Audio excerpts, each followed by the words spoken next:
اهي دي بقى الاكله اللي يتقال عليها جوسي فعلا، لذيذه وطعمها حكايه، وكمان شكلها حلو جدا في التقديم. انا متاكده انكم لما تجربوها هتكون من اكلاتكم المفضله. معايا نص كيلو من اللحمه المفرومه، عليه بصلايه مبشوره وشويه بقدونس وفصين توم، معلقتين كبار بقسماط مطحون، والتوابل ملح فلفل اسود بابريكا كمون. هنقلبها مع بعض كويس، نعجنها كده لحد ما تعمل في ايدينا نسيج او خيوط. يعني ممكن في الخطوه دي تستخدموا الكبه، هتسهل عليك. هسيبها في التتبيله نص ساعه، وممكن اشتغل بيها على طول عادي. هبدا اعملها كرات كده، واكون مجهزه بطاطس شرايح وقليها في الزيت نص قليه. هرصهم بقى بالشكل اللي انتوا شايفينه ده. ولو وصلتوا معايا لحد هنا ما تنسوش تعملوا لايك وفولو عشان دعمكم ليا اللي بيخليني استمر.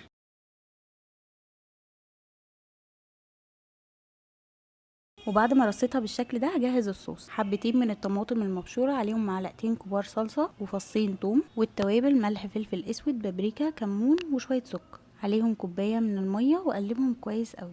هنزل بالصوص ده على البطاطس والكفته، ولو حسيتوا ان هو محتاج شويه ميه ممكن تزودوا عادي. هدخلها فرن سخن على درجه حراره وسط، واطلعها واديها رشه بقدونس كده بعد تقريبا نص ساعه، ساعه الا ربع. ممكن بقى تاكلوها بعيش او رز بالشعريه زي ما انا عملت كده، طعمها تحفه بجد. ما تنسوش بقى تعملوا لايك وفولو لو عجبكم الفيديو، وبالهنا والشفا.